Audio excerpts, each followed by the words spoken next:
viral, Ramirez takes on the Fettywap challenge. Fetty dance craze, a dance challenge using Nobody's Better featuring Fettywap himself have created by the hip-hop fans in the Philippines. The Rockwell crew started the trend by posting a video of simple choreography to the song on its YouTube page. Ramirez is a Kapamilya actress whose first major role was a supporting cast member on the ABS-CBN remake of Mula Sa Puso of the same name, 2011. The Dolce Amor star now takes on the Fettywap challenge. Invite you to watch the video. Actress Sabrina M. caught using illegal drugs, arrested by police. The Quezon City Police District arrested former sexy actress Sabrina M. when she was caught using illegal drugs on Sunday, September 25 at Palasugway Street, Pasong Tamo, Quezon City. Her arrest was announced by QCPD one day after she was caught. The actress, who is also known as Karen Pelosi, was caught in a video actually using what the officials are suspecting as shabu. The video was obtained by DZBB's Alan Gatiss. After her arrest, the police officers released her mugshots in media. Sabrina M. was caught with other two companions. She was also the first celebrity that has been arrested after the Duterte administration announced that they have a list of 50 celebrities who are involved with illegal drugs. Meanwhile, Sabrina M. rose to fame in the 90s when she starred sexy films such as Aranazan, The Claudia Zowell Story, Favorite Subject, Sex Education, and Tatoy Mola. Invite you to watch the video. Money trail worth P38M found on the Lima driver's relatives. The Department of Justice, DOJ, has collected alleged bank documents showing that over P38 million in cash deposits were credited to the bank accounts of Senator Leila de Lima's former driver Ronnie Dan's two relatives.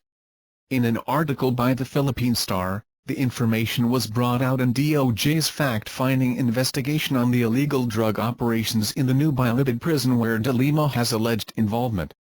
Star obtained bank deposit slips showing that huge amount of money worth more than millions went to the bank accounts of Hannah May Dayan, daughter of Dayan, and Marco Poliso, his cousin. The DOJ gave the bank records to the Anti-Money Laundering Council, AMLC, for verification, according to an anonymous source. Dayan's account received P24 million in 4 cash deposits, P3 million on February 7, 2014. P9 million on February 21, 2014, P6 million on March 14, 2014 and P6 million on March 28, 2014. Palasok's account got P14,304,000 in 2 cash deposits. One was P9,600,000 on September 16, 2014 and the other one is P4,704,000 on October 23, 2014. Other bank records showed cash deposits in accounts of de Lima's former staff Jonathan Caranto, P24 million, Boggs Abwes, P24 million, and Merrill Abwes, P2.2 million. Justice Secretary Vitaliano Aguirre too asked the AMLC to verify the deposits. The DOJ received the AMLC report last week, but Aguirre did not reveal the findings due to the bank secrecy law. He only said that the report covered more than 10 people he called friends of de Lima. If there is any link between drug money and de Lima, it's indirect, only bank accounts of her companions, friends and employee. But these people have no big sources of income to get millions in deposits, so what other conclusion could you get? He said. Aguirre also unveiled that probers are also verifying information that about P500 million in drug money went to a registered corporation doing business in the National Penitentiary. Again, he chose not to name the firm pending probe. He also would not reveal what the DOJ would do next with the AMLC report, if it could be used to seek a freeze order from the Court of Appeals. For now, this AMLC report will be for our use to further our investigation until a case is filed in court, he said. Aguirre believes that the money found would strengthen the testimonial evidence from high-profile NBP inmates against de Lima. We asked for additional reports because we received so many bank account numbers, he said. We're just in the first wave. As I said earlier, the information is just overflowing. Dayan has been subpoenaed to appear before the House, but he is nowhere to be found right now. Invite you to watch the video. Duterte fires back at De Lima, "When I see the video, I lose my appetite." Following the pronouncement of Senator Leila de Lima regarding the president having a romantic interest with her as he continues to threaten her with different legal matter and even meddle with her love affairs, President Rodrigo Duterte broke his silence on the video. "Sismarisp. Alam mo, every time I view the video, I lose my appetite. Nawawala ang gana ko sa kanya," he said, referring to a video where De Lima is allegedly put in a compromising situation. "Those are serious charges. She should not adopt the nonchalant attitude about all of these things. Kasi I said she opened the portals of narco-politics to take hold in the national level. There will never be an honest election," he said to answer the plea of the senator to stop harassing her. He then compared the drug situation in the country to the scenarios described in the book The Cartel by Don Winslow and Gangster Warlords by Ian Grillo. "You read The Cartel, it's online, you can buy it. Ian Grillo's another one, and you would recoil in horror because it is exactly what we are experiencing today," he said. Meanwhile, De Lima still faces many allegations on her links on the drug trades. Invite you to watch the video. Presidential debate, Clinton and Trump go head-to-head in high-stakes showdown. Democrat Hillary Clinton went on the attack against Republican Donald Trump at the start of the first one-on-one U.S. presidential debate on Monday, accusing him of pushing economic policy that favored the rich at the expense of the middle class. The two candidates greeted each other with a handshake and a smile to begin a highly anticipated debate. As the debate opened, they put forward competing visions for the U.S. economy. Clinton, a former Secretary of State and the first woman to win the presidential nomination of a major U.S. political party, said Trump's tax policies were akin to Trump-type trickle-down economics. The kind of plan that Donald has put forth would be trickle-down economics all over again. And in fact it would be the most extreme version, the biggest tax cuts for the top percents of the people in this country that we've ever had. I call it Trump-type trickle-down, because that's exactly what it would be. That's not how we grow the economy, she said. Trump, a real estate tycoon and former reality television star who has never held elective office, criticized Clinton for her trade policies. "We have to stop our jobs from being stolen from us," he said. Candidates locked in tight race. Clinton, 68, wore a red pantsuit, and Trump, 70, wore a dark suit and a blue tie to the encounter that could shift the course of the tight 2016 race for the White House. Opinion polls show the two candidates in a very tight race, with the latest Reuters Ipsos polling showing Clinton ahead by 4 percentage points, with 41% of likely voters. The 90-minute debate could sway undecided and independent voters who have yet to make up their minds, as well as voters from both parties who have tuned out the election until now. It is also a crucial moment to boost the candidates' standing with voters who view both Clinton and Trump negatively. Clinton struggles with questions about her trustworthiness, while Trump has yet to prove to some voters that he has the basic qualifications to serve as commander-in-chief. National interest in the race has been intense, and the campaigns are expecting a record-breaking audience to watch the event at suburban New York's Hofstra University.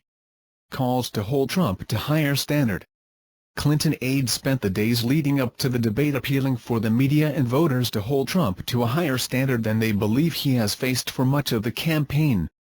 Their concern is that if the sometimes bombastic Trump manages to keep his cool on stage, he'll be rewarded, even if he fails to flesh out policy specifics or doesn't tell the truth about his record and past statements. Clinton campaign manager Robbie Mook said Monday that he was concerned that Trump is going to continue to lie. On the other side, Kellyanne Conway, who took over as Trump's campaign manager last month, accused Clinton's team of engaging in very public and very coordinated attempts to game the race. She said the effort reflected worries among Clinton supporters about the Democrats' debating skills. Trump and Clinton have spent months tangling from afar and are divided on virtually every major issue facing the country. They're sure to face questions about domestic terrorism and police shootings given recent incidents in New York, North Carolina and elsewhere. The central piece of Trump's campaign has been a push for restrictive immigration measures, including a physical wall along the U.S.-Mexico border and an early proposal to temporarily bar foreign Muslims from coming to the U.S. But he's been less detailed about other ideas, including his plan for stamping out the Islamic State in Iraq and Syria, ISIS, in the Middle East, and Conway suggested he'd be similarly reticent in the debate. You will get his view of how best to defeat the enemy, without telling ISIS specifically what it's going to be, Conway said. Clinton is banking on voters seeing her as a steady hand who can build on the record of President Barack Obama, whose popularity is rising as he winds down his second term in office. She's called for expanding Obama's executive orders if Congress won't pass legislation to overhaul the nation's immigration system and for broader gun control measures. Overseas, she's called for a no-fly zone in Syria but has vowed to keep the military out of a large-scale ground war to defeat ISIS. Clinton looks to earn voters' trust. For Clinton, victory in November largely hinges on rallying the same young and diverse coalition that elected Obama but has yet to fully embrace her. Mook told CBS This Morning that she understands she still needs to earn voters' trust. When she's had the opportunity to talk about not just what her plans are to make a difference in people's lives, but how this campaign is really part of a lifelong mission to fight for kids and families, she's done really well, Mook said. Trump has tapped into deep anxieties among some Americans, particularly white, working-class voters who feel left behind in a changing economy and diversifying nation. While the real estate mogul lacks the experience Americans have traditionally sought in a commander-in-chief, he's banking on frustration with career politicians and disdain for Clinton to push him over the top on Election Day. Trump was often a commanding presence in the Republican primary debates, launching biting personal attacks on his rivals. But at other times, he appeared to fade into the background, especially during more technical policy discussions, something he'll be unable to do with just two candidates on stage. Clinton has debated more than 30 times at the presidential level, including several one-on-one contests against Obama in 2008 and Vermont Senator Bernie Sanders in 2016. But Monday's contest will be her first presidential debate against a candidate from the opposing party. Invite you to watch the video. Meralco, TNT Open Semis series. For quite a while now, Meralco has long been on the fringes of success. Bolts coach Norman Black believes the time is ripe for his Meralco crew to gain inclusion among the PBA's elite, notwithstanding the awe-inspiring task of taking on the Governor's Cup's best team, led by arguably the conference's top player. We look at this as an opportunity to take the next step for the Meralco basketball program, so we will be ready, said Black on the eve of his Bolts collision with the TNT Quadruple Tuesday as they start their semi-finals duel at the Smart Araneta Coliseum. The matchup is the second best-of-5 series in as many conferences Meralco is in, and Black said overcoming TNT would stamp the Bolts' growing reputation as a legitimate title contender. Playing the number one team at the end of the Elms will be a big challenge for us, stressed Black. The Texters finished the 11-game eliminations with a near-perfect 10-1 slate and solidified their top ranking by needing just one game to dispose off 8th seed Phoenix 136-124 in the quarterfinals. Meralco landed just fourth in the Elms but also did not let its twice-to-beat advantage go to waste with a 105-82 beatdown of 5th seed Mahindra. Despite the runs separating the combatants, Texters coach John Uichiko is not one to take the Bolts lightly, however, noting how his team has this tendency to just outgun its opponent, as the game against the Fuel Masters showed. We have to defend a lot better than we did against Phoenix if we want to have a chance of winning, said Uichiko. It is also on how his charges make stops that gnaws at Black, considering TNT is sure to be led on offense by a red-hot Jason Castro. Our ability to defend them will be key because that's what it takes to win in the playoffs, said Black. Our focus will be on how to stop Jason Castro while also defending their three-point shooters, added Black, while noting the team best 23.17 points and 7.5 assists Castro usually dishes out an outing. The man nicknamed the Blur, who also leads the best player of the conference race, showcased his offensive skills the most with 42 points in the game against Phoenix and is sure to have at least some momentum left. It is not just a Castro show for TNT, however, as the likes of Michael Ammons, Reynaldo Ocampo, Asian import Michael Mattingly, Troy Rosario and Larry Fonseca have done their part for Ichiko. For its part, Meralco has Alan Durham to lead its offense, but would have to draw support from the likes of Cliff Hodge, Chris Newsom, Jimmy Alapag and Jared Dillinger for them realize a first-ever finals appearance for the franchise. Thank you for watching videos like you. Remember, the channel, register and comment below. Thank you.